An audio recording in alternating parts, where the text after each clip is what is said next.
Olá pessoal, seja muito bem-vindo para mais um Papo Saúde. Estou aqui junto com o Danilo e temos mais convidadas especiais, não é, Danilo? É isso aí, Gui. Hoje a gente está com uma convidada muito especial, a nossa doutora e professora Ana, que vai falar um assunto muito interessante sobre a parte de farmácia. Isso aí, Palma, seja bem-vindo, Ana. Obrigada pelo convite, pessoal. Uma satisfação ter você aqui, né? Falar um pouquinho sobre a área da farmácia, né, como farmacêutica, como seu tempo aí já de experiência no mercado de trabalho, né, como docente, até mesmo sendo referência aí para os nossos alunos da graduação e pós-graduação também, que você comentou que, né, anteriormente aí que também dá aula. Seja muito bem-vinda, Ana, e diz um pouquinho aí sobre a sua trajetória, sobre hoje em dia como que está a área da farmácia, para que a gente possa aí dar início a esse nosso papo. Então, Gui, obrigada pelo convite, né? É um prazer estar aqui dividindo um pouquinho aí da minha trajetória, um pouquinho do que eu sei da área farmacêutica. Então, eu sou farmacêutica bioquímica, ainda do tempo que a farmácia não era generalista, né? Então, a gente escolhia ou... Tinha formações separadas? Isso, Ana, era né? separado. Então, você ia ou para análises clínicas, ou para tecnologia de alimentos, ou para indústria. Certo. Então, você já fazia o vestibular para isso. Ao longo desses anos, que eu me formei em 2003, né? Então, é um tempinho. Ontem, você estudou ontem. Então, ao longo desses anos, a farmácia ela foi mudando, né? E todos os cursos passaram a ser generalistas. Então, a gente tem hoje cursos formando alunos capacitados para trabalhar em todas essas áreas. Não só como era antes, que a gente saía com análise, aquele com título. Química Isso, e tal.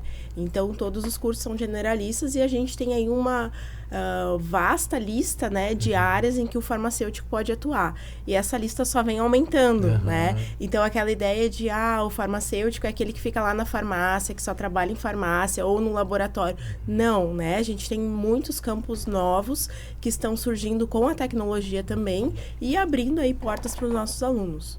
Maravilha, oportunidades que o mercado está abrindo cada vez mais, né? Então, você às vezes aí que estuda até mesmo farmácia, ou tem interesse em estudar na farmácia, né? Saiba que as áreas estão cada vez mais ampliando, né?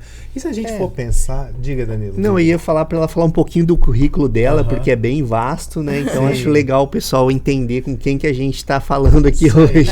Diga pra gente. Então, eu me formei, né, em farmácia, análises clínicas, iniciei a minha vida trabalhando em laboratório, num hospital.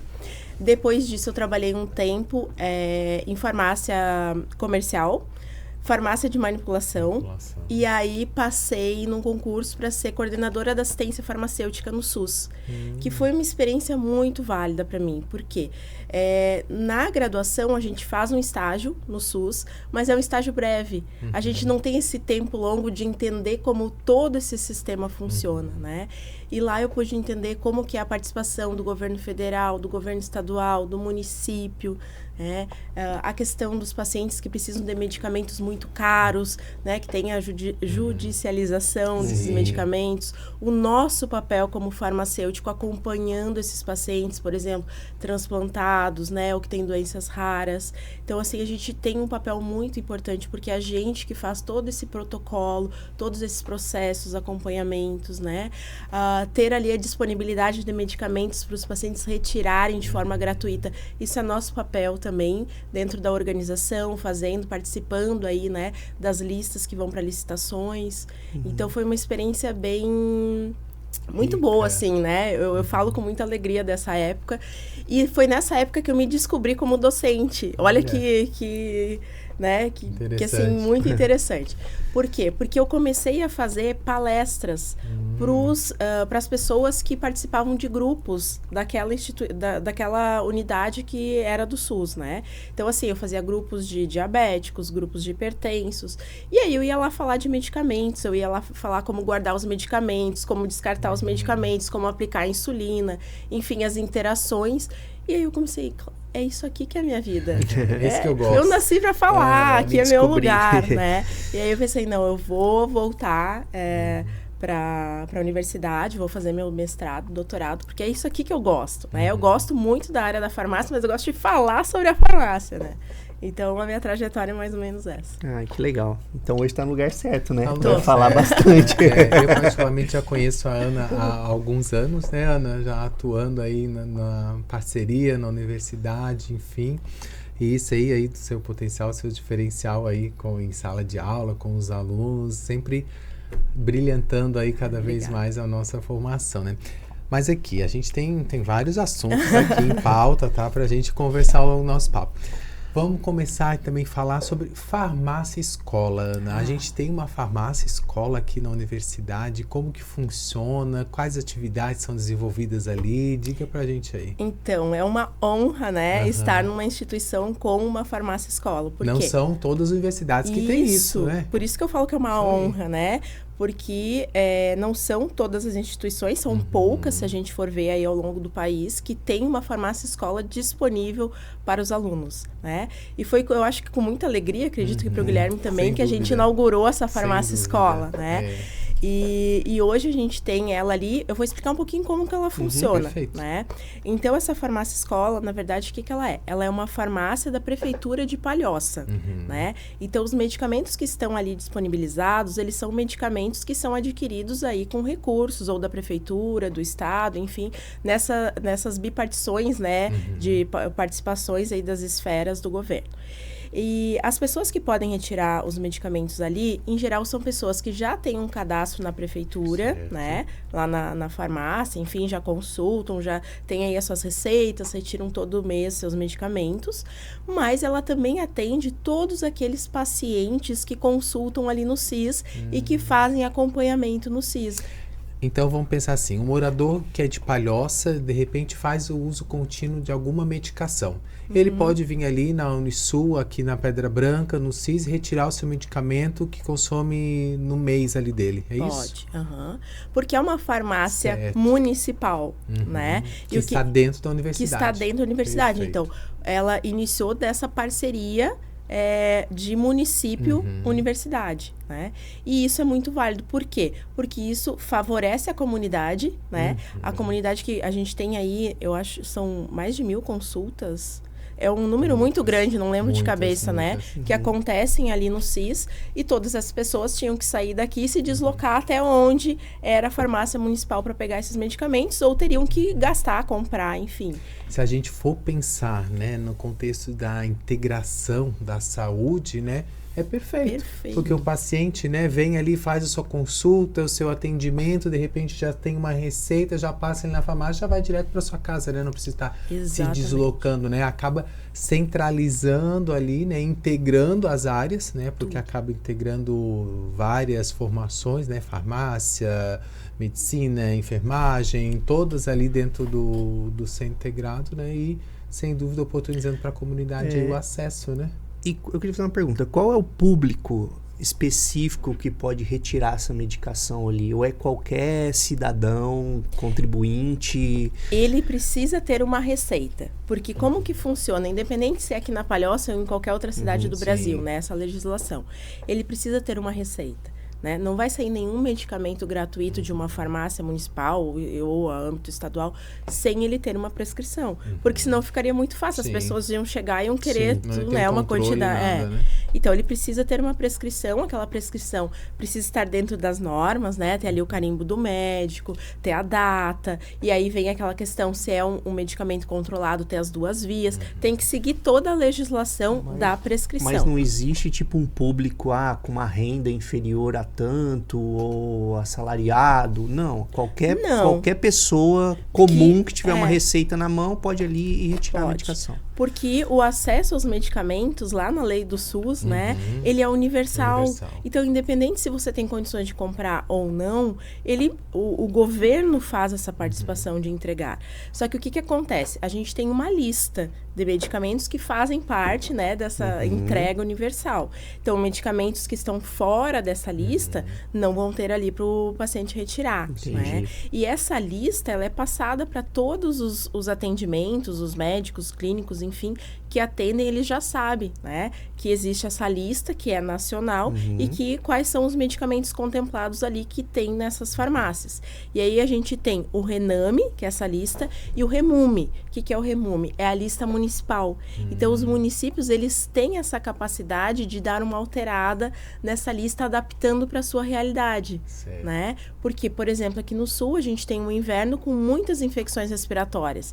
Então, a gente acabava precisando de mais antibióticos, de diferentes tipos de antibióticos, enfim, bombinhas, né, para o pessoal. Sim. O Nordeste já precisava de um outro tipo, o Norte de outro. Então, os municípios podem adaptar a sua realidade. Legal. Então, a gente tem o REMUME aqui da Palhoça, e tudo que está ali dentro da farmácia escola faz parte do REMUME, dessa lista municipal da Prefeitura de Palhoça. E tem alguma burocracia ou é tranquilo? Eu cheguei ali com a receita, consigo retirar na hora meu medicamento, ou ter uma fila de espera, ter um agendamento? Como que funciona? Não, desde que você seja morador da Palhoça, esteja cadastrado. Isso, tem que ser morador da Palhoça, né? Porque senão, por exemplo, faltou um medicamento lá em Florianópolis, a população toda vem para cá buscar. Ou daqui vai buscar lá. Não, existe isso. Você tem que ser morador dessa cidade, porque essa cidade está fazendo o custeio desses medicamentos, né? Então, você precisa ser morador, você tem que estar cadastrado, tem lá o número do cartão cidadão, tem seu endereço, tem tudo, né? Você precisa estar com isso em dia para você estar no sistema para poder retirar esse medicamento. Mas aí você tem que apresentar uma identidade? Como é que você vai comprovar que você é um morador da Palhoça? Eu tenho que ir lá, por exemplo, com, sei lá, uma conta de luz no meu nome? Não, isso não vai acontecer na farmácia escola. Isso você vai ter que fazer o seu cadastro lá onde tem o cartão do SUS. Na unidade básica de saúde? Isso, na unidade. Você tem que ter o cartão do SUS. Você tem que estar cadastrado numa unidade de saúde, que tem várias aí pela Palhoça, que você mora naquela região, que você está vinculado àquela unidade de saúde. Então, ele vai saber que você realmente é um morador, que você frequenta a unidade. Porque senão ficaria muito fácil uma pessoa chegar com uma conta, uma receita e dizer, eu quero esse medicamento aqui. Entendi. Falando um pouquinho ainda da farmácia escola, a gente falou aí do acesso para a comunidade, que é fantástico, né? Poder ali fazer consulta, enfim, já sair com o seu medicamento. Mas e para a formação, para os nossos alunos? Isso foi algum ganho também, ou Ana? Como que os alunos, como veem hoje em dia uma farmácia escola dentro da instituição da Unisul? Um ganho excepcional, né, Guilherme? Por quê?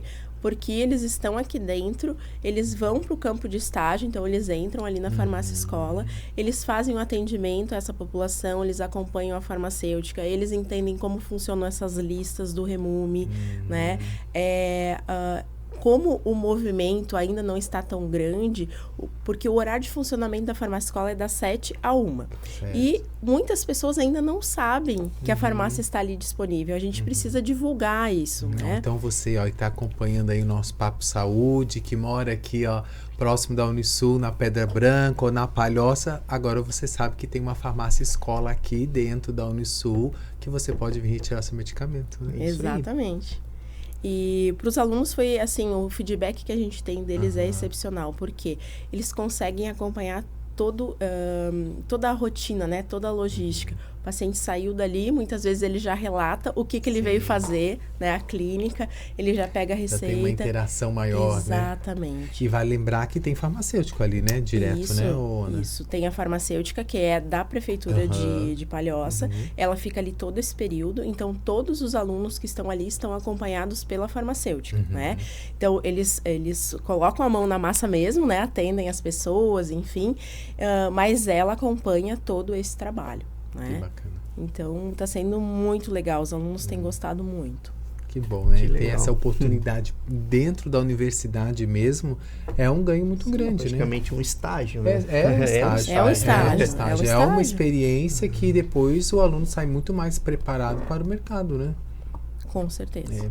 Ô, Anne, falando um pouquinho também ali, eu soube que tem um projeto de descarte de medicamentos. Tem. Eu vi esses dias a Ana aí divulgando nas redes sociais, junto com os alunos, distribuindo uns folders, né?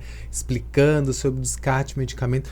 isso é algo muito importante, né? Se a gente for pensar no descarte em relação ao meio ambiente, né? A forma mais correta. Porque, por exemplo, muitas, né? Posso estar aí nos acompanhando e tal, pensar, tem um medicamento vencido, né? Aonde que eu vou descartar isso?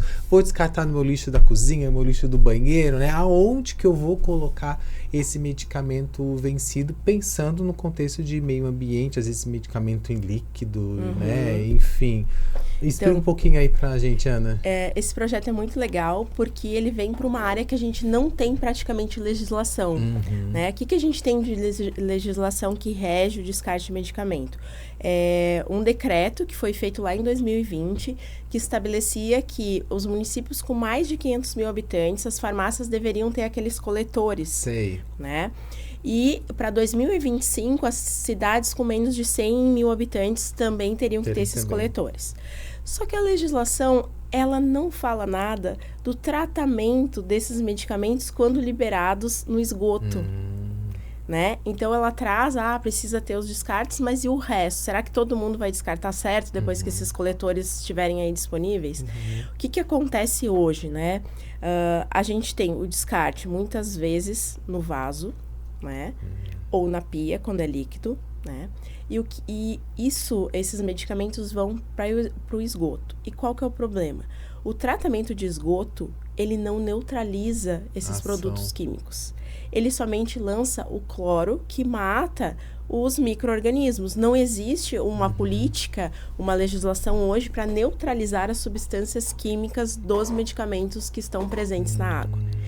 E, por exemplo, o paracetamol, que todo mundo acredito que conhece, já tomou, quando descartado no esgoto, ele reage com cloro e forma um derivado clorado que é tóxico. Nossa. Então, assim, é grave, né? A gente está falando aí de um projeto que veio para trazer essa informação a público, porque a gente não vê essa divulgação, né? E o quanto é importante divulgar isso para sensibilizar, conscientizar a sociedade, né, a comunidade, da importância que tem um projeto como esse, né, Ana? Eu acho que são informações que a população não fica sabendo. Sabe. Eu, particularmente, não sabia que existia um lugar para descartar medicamento. Tá vendo, amigo? Inclusive, na farmácia escola, temos um coletor, Que né, legal. acessível a toda a comunidade. Então, não precisa ser só alunos da Unisul, né? Alunos da comunidade podem trazer Então, deixa eu entender agora. Vamos lá.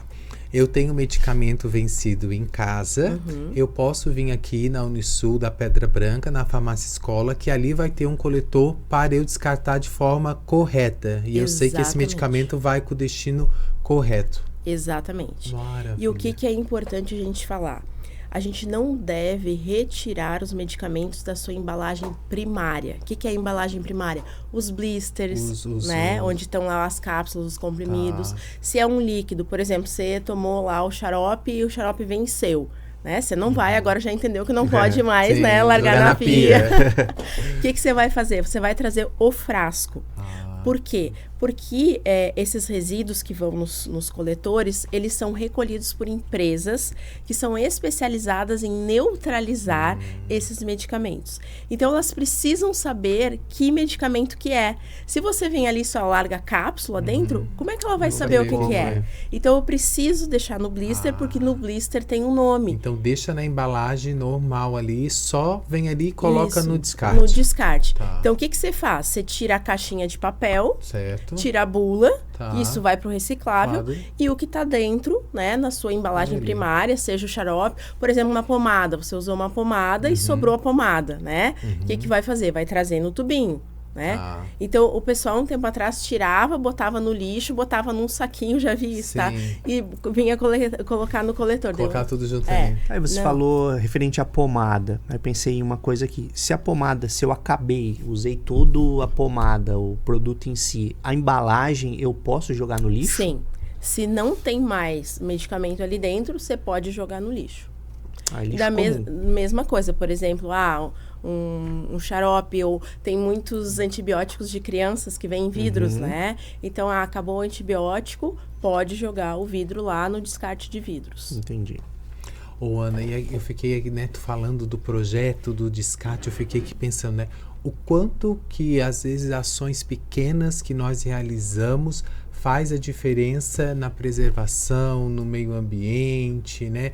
Pensando no caso agora da medicação do descarte, quando a gente tem um descarte correto, o quanto que a gente evita de contaminação, como você trouxe por um simples paracetamol, hein, pessoal, né? E a gente tem uma outra questão que ainda aqui nós temos muitas casas com fossas sépticas. Qual que é o problema disso? Contaminação de tudo. Contamina esse líquido, né? Se espalha pelo solo. E a gente já tem estudos hoje mostrando de contaminação de lençol freático por medicamento. Nossa. Principalmente por quê? Pelas fossas, né? E por esse descarte incorreto em cidades que não têm aterros sanitários e tem lixões. E aí vai pro lixão, do lixão penetra e vai contaminando tudo. Uma grande questão também, né, que a gente não pode deixar de falar é a questão dos antibióticos, tá? A gente não pode jogar antibiótico no lixo de jeito nenhum. Por quê? A gente está vivendo uma nova era, o Guilherme, né, acompanha aí, de várias bactérias multiresistentes, que são um problema. Por quê? Se a gente está falando que elas são multiresistentes, elas não têm hoje um antibiótico, um medicamento que mata elas. Então, a gente tem, às vezes, casos de pacientes hospitalizados que não têm um recurso medicamentoso para tratar. E como que a gente chega nisso? Através de mutações. Essas bactérias vão mutando e se tornando resistentes aos antibióticos. Como que elas se tornam resistentes? Porque elas entraram em contato com o antibiótico. Sim. Elas sabem como que o antibiótico age nelas para matar. São espertinhas, né? E elas criam. Vão evoluindo. As beta-lactamases, por exemplo, né? A gente fala muito, amoxicilina, tem gente que fala não faz mais efeito. Porque foi usado indiscriminadamente, né? Por muito tempo a amoxicilina. E as bactérias começaram a criar enzimas que quebram o anel beta-lactâmico do medicamento. Então, elas vão lá e pá, inutilizam o medicamento. Então, isso é um papo interessante. Já que entrou em medicamento, eu acho que essa parte de antibiótico é um assunto bem legal para a gente estar abordando aqui. Porque grande parte da população, às vezes, não sabe aonde exatamente, quando utilizar um antibiótico. Geralmente, o uso indiscriminado. Muitas vezes o cara tem uma gripe e fala, eu vou tomar um antibiótico porque eu tô gripado. Mas a gente da saúde sabe que o antibiótico ele é específico para bactérias. Então eu queria que você falasse um pouquinho desses antibióticos, qual a importância de tomar corretamente o antibiótico para não ter esse problema de ter uma superbactéria aí. Então, com a chegada da legislação que obriga todos os medicamentos, todos os antibióticos, apresentar a receita. Então, para você comprar um antibiótico hoje, você não compra sem receita. Por que essa legislação chegou? Porque era esse uso indiscriminado de antibiótico para qualquer coisa. E cada vez mais resistência. Cada vez aparecendo mais bactérias multiresistentes. Então, essa lei veio justamente para frear isso, né? Então, hoje, o paciente só consegue comprar um antibiótico se ele realmente tiver essa receita, tiver passado por um clínico que avaliou que ele realmente precisa desse antibiótico. Então, mas o grande problema é que muitos da população, eles têm a receita, foi receitado por um médico, ele começou a fazer o tratamento com antibiótico, tomou 2 dias e não tem mais sintomas, parou de tomar antibiótico e guardou na gaveta. Esse é o grande problema, né? Esse é o maior problema. E aí depois ele tem uma gripe e fala, tem um antibiótico ali, eu vou tomar. Esse é o maior problema, principalmente por quê? Porque, por que ele melhora em 2, 3 dias, né? Então, aquela dose de medicamento que ele vai tomando vai matando as bactérias. E aí, os sintomas do processo inflamatório, todos os sintomas, diminui, ele se sente super bem. No momento que ele para, ele até pode melhorar, se ele conseguiu matar todas as bactérias naquele período. Mas pode ter ficado 1, 2, 3 safadinhas ali que aprenderam como que aquele medicamento agia. Entende? E é assim que surge essa resistência. Então, elas não vão mais causar infecção naquele ali, mas ele pode transmitir para outra pessoa, de repente pega numa outra pessoa que está mais imunossuprimida, com um sistema imune, né, mais deficitário, nela vai causar uma baita infecção. Né? Então, esse é o grande problema. A gente precisa sempre tomar no tempo determinado. Não é à toa, né, que a gente tem lá 7 dias, 14 dias. Por quê? Porque isso garante que não vai sobrar nenhuma bactéria para contar a história. Então, a gente tem que tomar todos esses dias. E a questão do horário. O horário também é importante. Por quê? Porque se eu tenho que tomar de 8 em 8 horas e, por exemplo, eu pulo, nesse meio tempo, essa bactéria pode se tornar resistente. Porque daí a ação do medicamento diminuiu, né? Exatamente. Você dá um o pico espaço dele diferente. diminuiu. Postologia, Isso. né? E aí o pico dele diminuiu, o Tá. que as bactérias fizeram? Vão aumentar. Cresceram e Perfeito. a maioria delas se torna resistente. Então a infecção até nem piora. Assim, não, esqueci, mas não deu nenhum problema. Não deu aparentemente, né? Mas você está reforçando a possibilidade dela mutar e começar a ser resistente àquele antibiótico que você não tomou direito, da forma correta. De antibiótico, vamos falar, tem uma pergunta aqui falando sobre o álcool. O álcool, a interação entre álcool e medicamento. Isso aí o pessoal tem bastante dúvida. Posso tomar uma cervejinha? Vou ter problema? Não pode, pessoal. Não pode. Por quê? Nem todos os medicamentos você vai ter a formação de compostos tóxicos pelo álcool, tá? Mas com alguns, sim. Eles podem ficar tóxicos para o seu fígado. Por quê? Porque praticamente aí 80% dos medicamentos que nós temos hoje disponíveis, eles são metabolizados no fígado. E onde é que o álcool é metabolizado? No fígado. No fígado. Então, isso já explica muita coisa, né? A gente tem mais a questão também do álcool acelerar a excreção desse fármaco. Por quê? Diurético. Exatamente, o álcool ele inibe o hormônio antidiurético que age lá no cérebro. Então é por isso que você tem tanta vontade de ir no banheiro quando você toma álcool. Por quê? Porque parou de liberar esse hormônio, vai produzindo urina e vai liberando, né? Se você está tomando um medicamento, o que vai acontecer com esse medicamento que você está tomando? Você vai perder muito mais ele na urina. Então, o tempo de meia-vida, que a gente chama na farmacologia, que seria o tempo que ele precisa para agir, vai ficar muito reduzido. Né? Então, tem essas duas questões importantes quando a gente fala do álcool. Aqui pensando quanta informação, hein? Quanta informação para a comunidade, para todo mundo que nos acompanha aí, importantes e indispensáveis, pensando aí no contexto de meio ambiente, no contexto de autocuidado, né? No contexto de automedicação também, que acontece muito, né?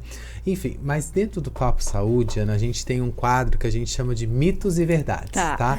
Então a gente vai fazer algumas perguntas aqui e aí você vai nos sinalizando se isso é mito, se isso é verdade, e aí se quiser complementar também fique à vontade, tá?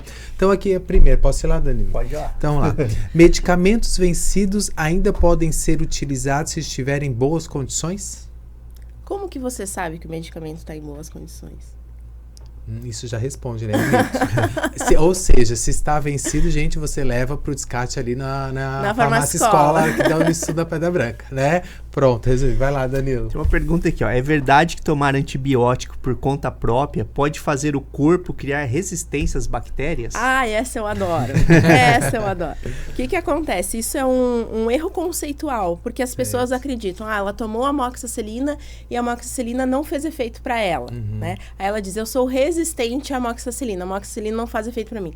Não é o ser humano que se torna resistente ao fármaco. É a bactéria que estava causando a infecção que se torna resistente. Então, assim, não quer dizer que nenhuma infecção ela tomou amoxicilina, todas as outras infecções a amoxicilina não vai fazer efeito. Porque pode ser uma outra bactéria. Então quer dizer que o antibiótico não é tipo uma vacina. Não tem nada a ver, bem diferente. A gente já comentou aqui, mas vamos lá. Todo medicamento deve ser descartado em farmácias ou pontos de coleta específico? Sim, né? Então, a gente tem hoje várias farmácias e drogarias já com esses pontos de coleta, já se adaptando aí à legislação que eu falei. Temos aqui na farmácia escola. E o que a gente tem que fazer? Esse medicamento, ou, por exemplo, assim, o antibiótico tomei...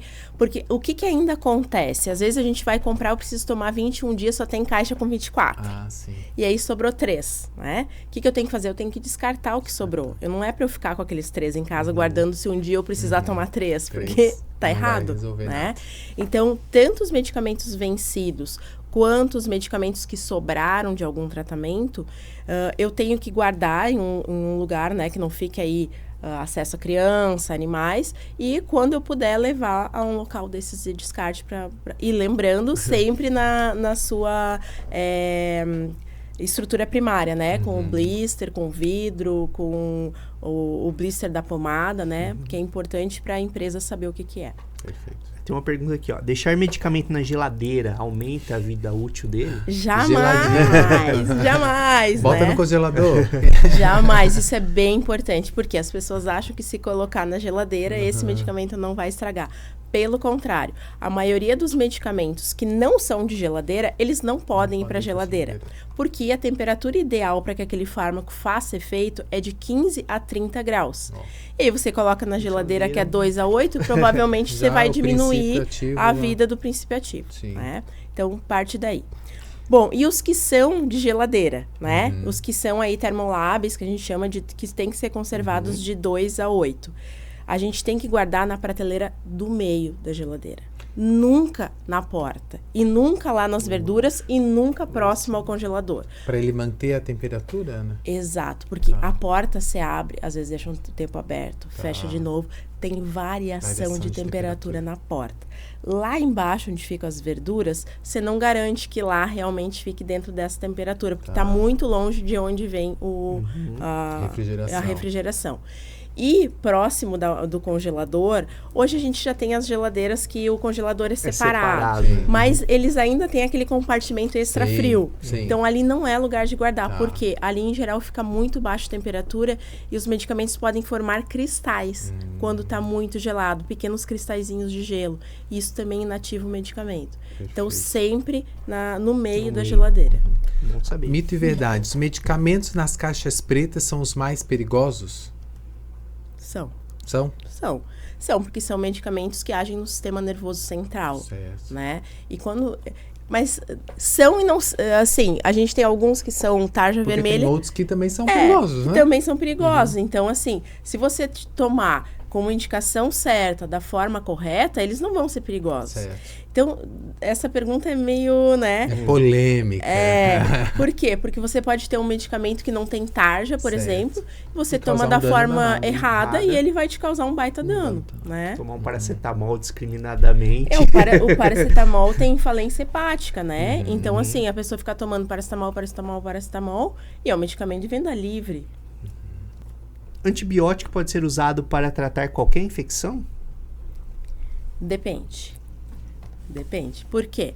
Porque a gente tem determinados tipos de antibióticos para determinados tipos de bactérias. Então, assim, um antibiótico não mata todas as bactérias, né? Então, eles são projetados, por exemplo, para agir mais em bactérias gram-negativas, mais em bactérias gram-positivas.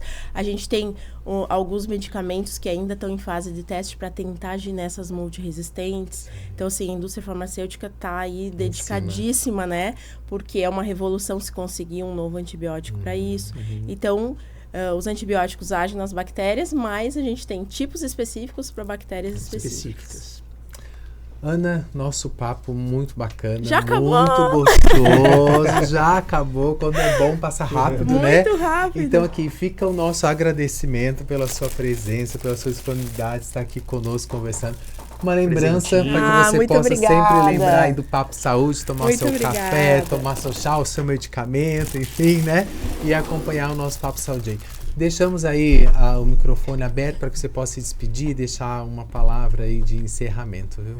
Queria agradecer, foi muito legal estar aqui divulgando um pouquinho nessas informações que são tão importantes para a população. E são informações tão simples, mas que às vezes não chegam na população, né? Parabenizar vocês pelo trabalho, eu acho que divulgar saúde a gente precisa muito, né? Então, acho que é um trabalho muito bonito, parabéns para vocês. E era isso, e fico à disposição se quiserem me convidar para outras vezes. Maravilha, obrigado. Palmas, produção, para a nossa comunidade.